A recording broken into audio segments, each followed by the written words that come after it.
Something is happening. Beauty's at work through pure and selfless acceptance, through everyday transcendence that remedies the chaos, an antidote to the sorrow on this earth for eternity. Music heard so deeply that it is not heard at all. You are the music, while the music lasts. Insist on beauty in spite of everything. Decorum.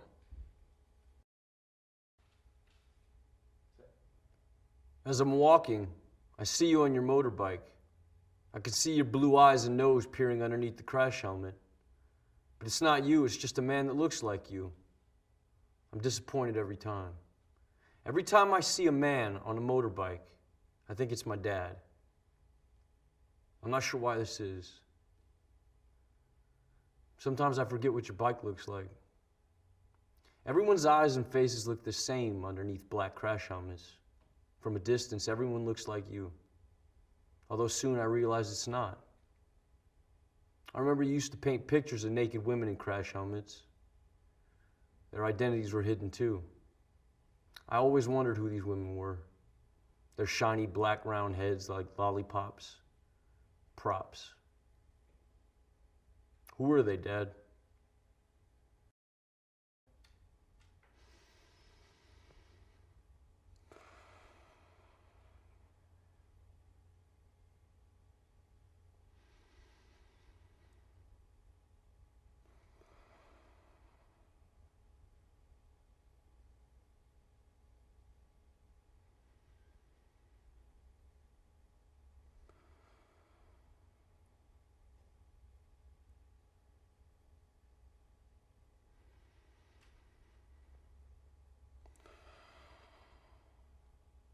Breathe.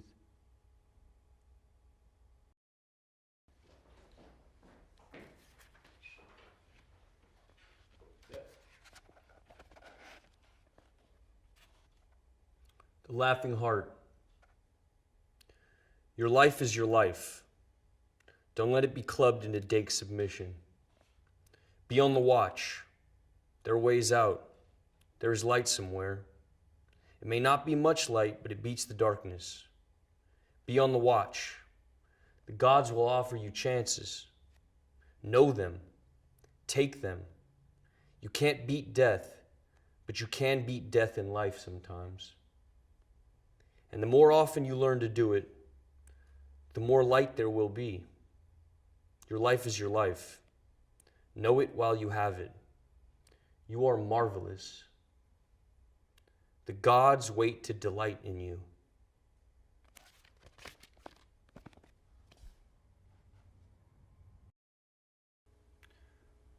Rascal was a wildcat when it was 4 degrees outside. When I moved in, she'd stand with me in winter and rain, sleep with me, but mostly outside. Hunter, I never tried to break her spirit. Hit by car in front of me. I was shocked. I buried her by cat litter and wild food. Her sunshine place could only dig to stones because the city's sewage pipe's about 3 or 4 feet. I wish it was deeper, next to keep other animals from digging her up. When I find stones, I'll cover up could her decompletion begin to swell. If so, I'll put more soil on top. First, cat and friend. Hi. Yeah. I saw you last night. I was in the club. Yeah. I saw who you with, too. She was holding you so tight. 'Cause she knows you want me. Oh, no. She can't love you. She can't love you like I do. I said to myself that you must be out of your mind. You were there with somebody else. You know you're wasting your time. Oh, no. 'Cause she can't love you. She can't love you like I do. You're missing my beat, and I'm needing your moves. Let's give it one more try. Let's get back in the groove. Because she can't love you. She can't love you like I do. When I was younger, my father was the producer of a transvestite troupe, and it seemed a dream for me to be able to observe what was behind the curtain. I think this is when all started, while growing up. I kept on searching for this feeling of wonder, this taste for metamorphosis. I direct speak of cabarets, shows, or even the strange. From video to another, often the same protagonists progress in this mysterious and phantasmagorical universe. I consider my videos as living paintings. I use the camera as a painter with his brushes. What could my world be made of? Red, green, blue. Red, green, blue. Red, green, blue. If you want to turn yourself into a proud samurai warrior, you need the katana samurai sword. This high-quality plastic weapon is a Japanese longsword which will look just perfect with your traditional Japanese hakama and the traditional Japanese gita, and add the finishing touch to your Asian outfit. The black and gold katana samurai sword comes with a matching black scabbard, so it can be stored safely. The Japanese sword will protect you in fights and is sure to make you an eye-catcher at any party. Size length, 105 centimeters. Blade length, 70 centimeters. Material, plastic.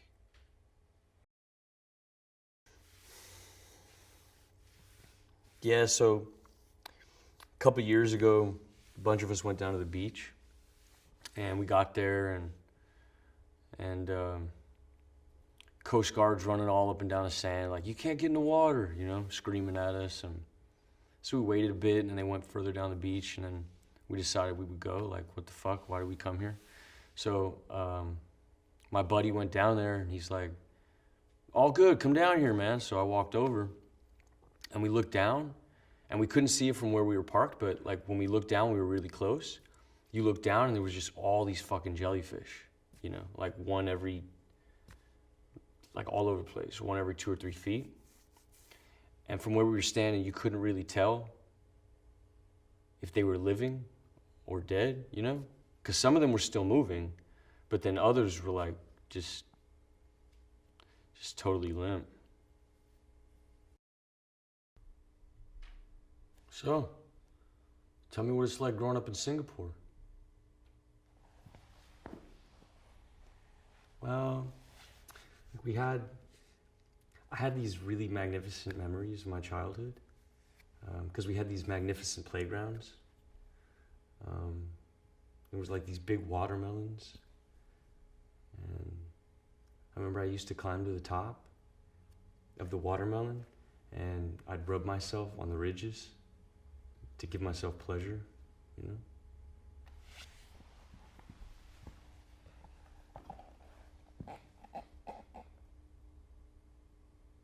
You think we can fall in love on the internet?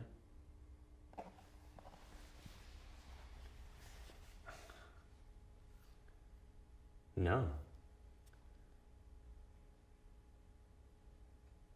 Because it wouldn't be love, it would just be porn. I don't think so. Seen from a distance, almost everything looks beautiful. As the distance increases, the more we romanticize. All the small details from the everyday reminisces the past, because things we want to forget are the things we can never forget.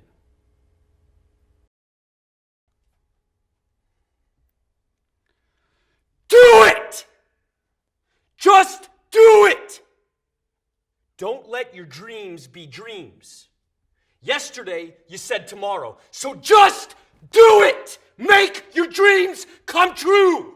Just do it! Some people dream of success while you're gonna wake up and work hard at it. Nothing is impossible. You should get to the point where anyone else would quit, and you're not gonna stop there. No, what are you waiting for? Do it! Just do it! Yes, you can! Just do it! If you're tired of starting over, stop giving up.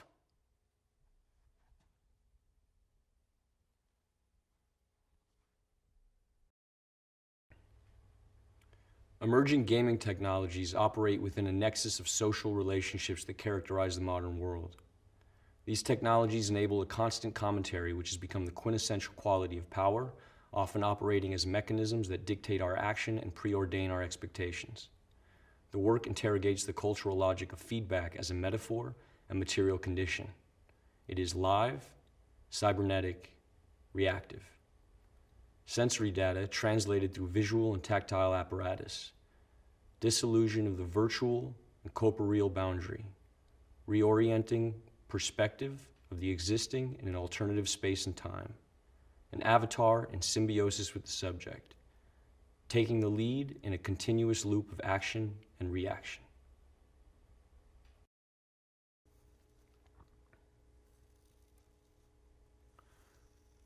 We're surrounded by forms,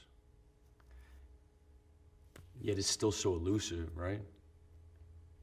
You know, sometimes it feels like we fill that void between us with something that grows slowly, like it's overtaking us or something. Like the way we speak or what we do, where we put stuff around us, even like the stances we inhabit, or like the faces we make, or even the body parts, you know, the food we eat, whatever. Sometimes it gets heavier, you know, or more light, but it's like all the distinctions are starting to melt away. The forms, the resemblances, the symmetries, the repetitions, the patterns that we know we have always had, that have always been there, and we're not sure why. And now, the outside looks more and more like the images that were contained in us since the beginning.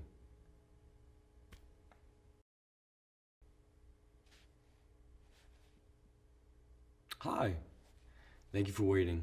We've been running a little bit behind today. Right. As you know, we've taken a few readings, and these get sent away. We have a look at them. We meet, a group of us, many years of experience, and we have a look and we see what we can see. Does that make sense? If you just have a look here, really, the system's really slow. So it's a case of monitoring, and you monitoring, and you just letting us know if you notice anything unusual. Would you be able to do this? You have any questions?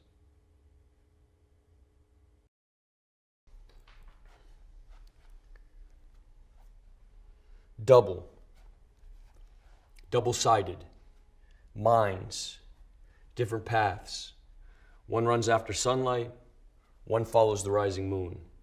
They either congregate, connect, intersect, touch, unite at sunset for eclipses, play and then separate for long interstices. Later, reenacting past meetings forever lost in repetition.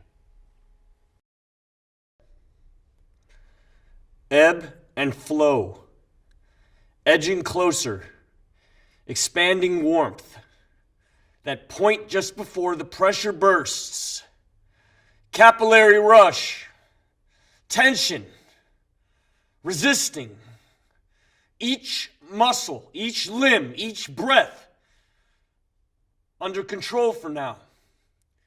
Questions of limitations dissolve into the blur. Eyes open, but horizons fall away. The burn increases now. The pain centers. One of you escapes, but I pull you back.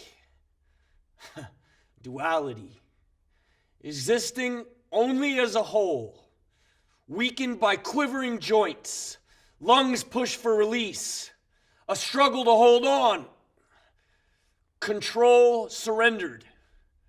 Suspended in dullness. Eyes close. Now numb. Running, reaching, falling, skipping, turning, sliding, walking. These are all words that describe ways of moving. Each action is packed with many micro movements. It's hard for us to recognize these small movements individually. When describing how to walk, we use the simplest terms possible and struggle to explain all the mechanics of a simple movement. Understanding body movement in the terms of everyday language should be simple, However, our muscle memory takes over for our brain and our body becomes a strange system of levers and pulleys that maneuver by our command.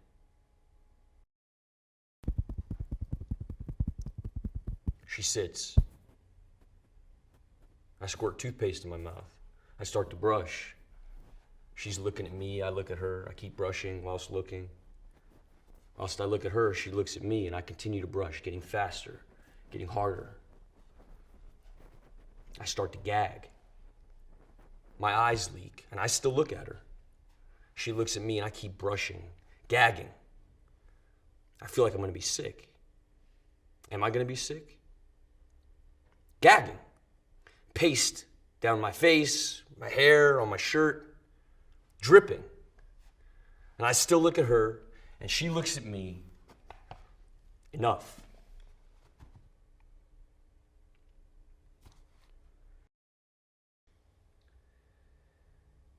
The sculptor, the painter, the video maker, the figure of the artist has been as fetishized in Western culture as the Hollywood actor, town drunk, or the Messiah himself. Michael Peters' Tate Shots attempts to reconfigure the concept of creator or creatrix by placing himself in the position of artist as meme. Watch, enjoy, and be at one. We are all children of the universe.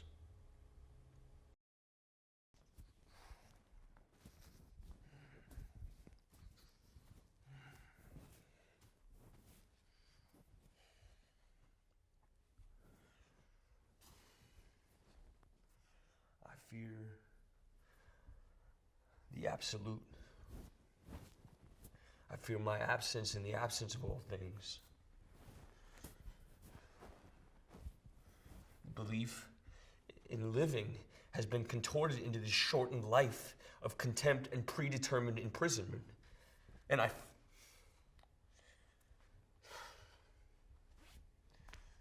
feel it all collapsing. I can't fucking embrace it!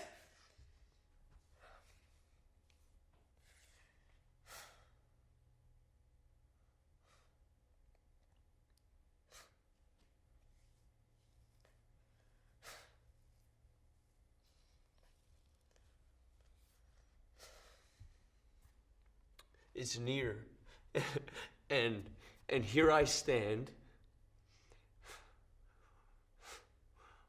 wasting my last moments, cursing thee who have oppressed me to this ill fate. You give me nothing, no mercy, no empathy, only self-hate. To you, I'm just a fucking plaything, an amusement replicating the cries of man. You replay the last moments of my life over and over and over. I'm just a fucking charade suspended at the core of ridicule. And I pity for those whose end mirrors mine, and I pity myself.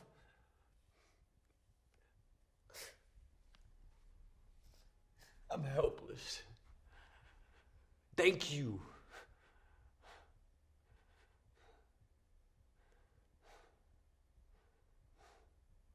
I'm tormented by the inescapable, rewinding collapse. Don't let them see me like this. A man is under surveillance. Where's he gone? Almost into a state of euphoria, of relief, as though he's happy about it. He has to act as a looking glass rather than a mirror of social conventions. He disintegrated perfectly, but never reappeared. He became translucent to reveal his reality. It's impossible unless he is or was insane. He changed his mind. You know how men are. Perhaps it symbolizes something deep in his subconscious.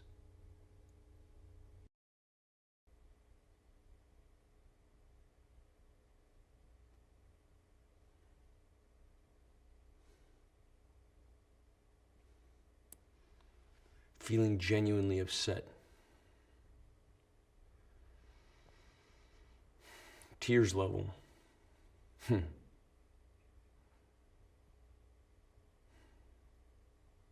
Shame on me.